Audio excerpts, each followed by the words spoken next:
स्वागत है दोस्तों। इस वीडियो में हम बात करेंगे ड्रामा म्यूजिकल रोमांस से लबरेज कल्ट क्लासिकल बरसात से जुड़े ढेरों इंटरेस्टिंग रियल फैक्ट्स की। तो लास्ट तक वीडियो पूरा देखिए और अगर अभी तक चैनल सब्सक्राइब नहीं किया है तो प्लीज़ पहले चैनल सब्सक्राइब कर लें।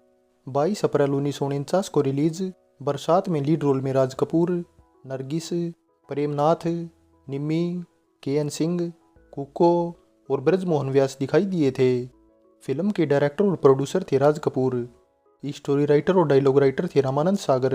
हमारे देश में झूठी शर्म और इज्जत पर मर जाने वाले लोग अक्सर ऐसा ही करते हैं। प्यार क्या होता है? प्यार क्या होता है? मैं प्यार कभी उधार नहीं करता, हमेशा नकद कीमत अदा करता हूँ, नकद। हाँ।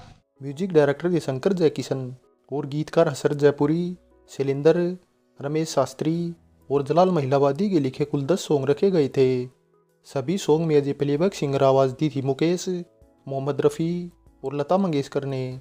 सॉन्ग थे बरसात में हमसे मिले तुम सजन, तुमसे मिले हम, जिया बेकरार है, छाई बहार है, पतली कमर है, तिरछी नजर है, ओ मुझे किसी से प्यार हो गया, हुए परदेसी, एक बार तो आना तू, हवा में उड़ता जाए मोरा लाल दुपट्टा, मनमल का उड़ गए बादल, मुझे आए अकेला छोड़ गए। जिंदगी में हर दम रोता ही रहा हूँ। तेरी आँखों में बस गया कोई रे, और अब मेरा कौन सहारा। फिल्म का म्यूजिक ब्लॉकबस्टर था और 2 घंटे 51 मिनट की बरसात को 7.7 आउट ऑफ 10 IMDb रेटिंग मिली हुई है।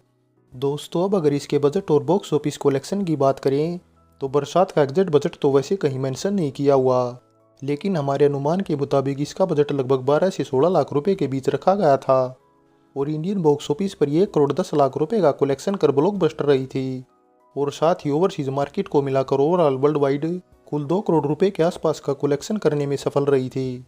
दोस्तों ये तो बात रही बरसात से जुड़ी कास्ट और ओवरऑल परफॉर्मेंस की।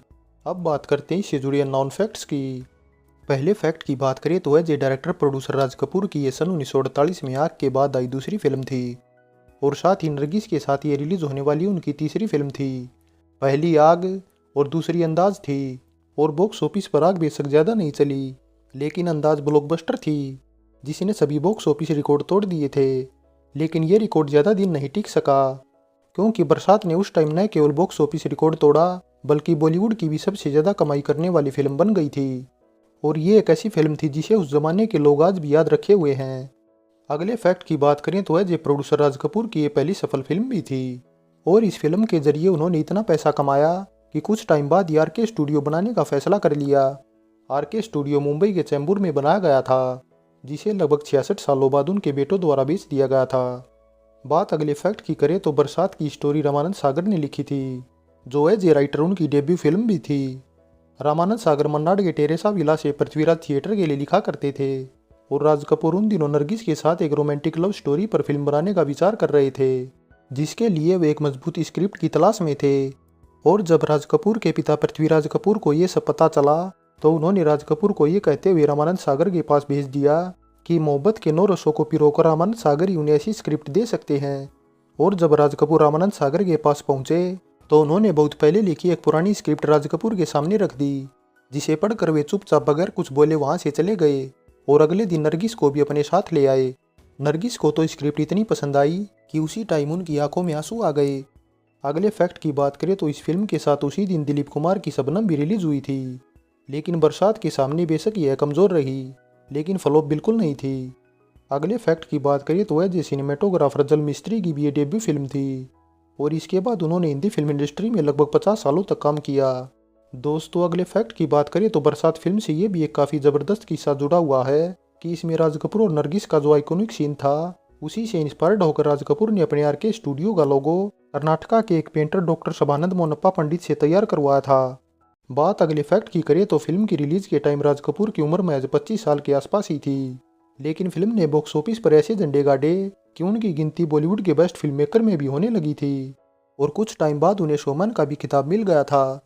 अगले फैक्ट की बात करें तो राज कपूर और रामानंद सागर की जोड़ी ने इसके बाद अगले साल आई जान पहचान में भी साथ काम किया था, लेकिन बरसात रामानंद सागर की आरके फिल्म्स के साथ इकलौती फिल्म बनकर रह गई। अगले फैक्ट की बात करें तो निम्मी की भी ये डेब्यू फिल्म थी और उन्होंने राज कपूर के साथ इसके बाद अगले साल आई बावरा और सन 1959 में आई चार दिल चार राहें में भी साथ काम किया था। अगले फैक्ट की बात करें तो as a music director Shankar Jaikishan की भी ये डेब्यू फिल्म थी। इससे पहले वे म्यूजिक कंपोजर राम गांगुली के एज ए असिस्टेंट काम करते थे। राम गांगुली ने ही आरके की पहली फिल्म आग का म्यूजिक कंपोज किया था, लेकिन राज कपूर ने बरसात का म्यूजिक कंपोज करने का जिम्मा शंकर जयकिशन को सौंप दिया और शंकर जयकिशन के साथ गीतकार हसरत जयपुरी और शैलेंद्र ने भी इसी फिल्म से डेब्यू किया और ये एक ऐसी फिल्म बनकर रह गई जिसके बाद कई चेहरे काफ़ी फेमस हो गए थे। अगले फैक्ट की बात करें तो राज कपूर के साले प्रेमनाथ के लिए भी ये फिल्म टर्निंग पॉइंट साबित हुई। प्रेमनाथ की ये राज कपूर के साथ दूसरी और ओवरऑल करियर की चौथी फिल्म थी। इससे पहले उन्होंने दौलत के लिए, आग और अजीत जैसी फिल्मों में काम किया था। अगले फैक्ट की बात करें तो प्लैनेट बॉलीवुड ने बरसात के साउंड ट्रैक को अपनी लिस्ट में टॉप पोजीशन पर जगह देते हुए इसे 10 आउट ऑफ 10 स्टार दिए थे। अगले फैक्ट की बात करें तो राज कपूर और नरगिस की ऐसी सालाई अंदाज के बाद लगातार दूसरी ब्लॉकबस्टर फिल्म थी और फिल्म की शूटिंग 17 रील में कंप्लीट हुई थी। अगले फैक्ट की बात करें तो हवा में उड़ता जाए फिल्म का सबसे पॉपुलर सॉन्ग था, लेकिन ये राज कपूर और नरगिस की बजाय बिमला कुमारी पर फिल्माया गया था और ये सॉन्ग कई सालों बाद सन 2013 में आई मोटरू की बिजली की मंडोला में भी सुनाई दिया था। और जबकि एक दूसरे सॉन्ग जिया बेकरार है को तो सन 1952 में आई दाग में दिलीप कुमार ये गुनगुनाते दिखाई दे जाते हैं।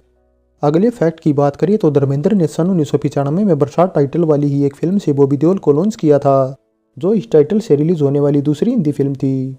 हालांकि फिल्म में लव स्टोरी के साथ जबरदस्त एक्शन भी भरे हुए थे और इसके अलावा सन 2005 में बरसात टाइटल से ही रिलीज होने वाली तीसरी फिल्म के लीड हीरो भी बॉबी देओल ही थे।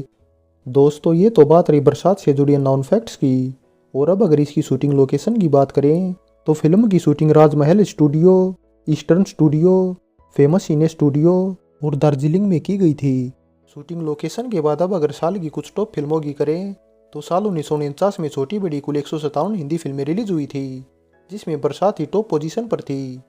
दोस्तों अब अगर बरसात फिल्म को मिले अवार्ड और नॉमिनेशन की करें तो उस टाइम किसी भी तरह के अवार्ड इवेंट का आयोजन नहीं किया जाता था। फाइनली दोस्तों बरसात फिल्म ज़बरदस्त थी और सभी की परफॉर्मेंस भी दमदार थी। और दोस्तों आज़ाद भारत की फिल्म इंडस्ट्री की दिशा सन 1949 से ही ऐसी बदली कि दुनिया भर में उनका क्रेज सिर चढ़कर बोलने लगा था और कई ऐसे नए चेहरे भी सामने आए जिन्होंने इसके बाद इंडस्ट्री पर राज भी किया।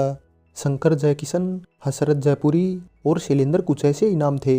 और दोस्तों अगर आपको हमारे द्वारा दी गई जानकारी पसंद आई है तो हमें कमेंट कर अपनी राय ज़रूर दें और आगे भी इसी तरह अपने मनपसंद वीडियो देखना चाहते हैं तो पहले चैनल सब्सक्राइब कर लें और हमारे नोटिफिकेशन पाने के लिए बेल आइकन का बटन भी दबा दें।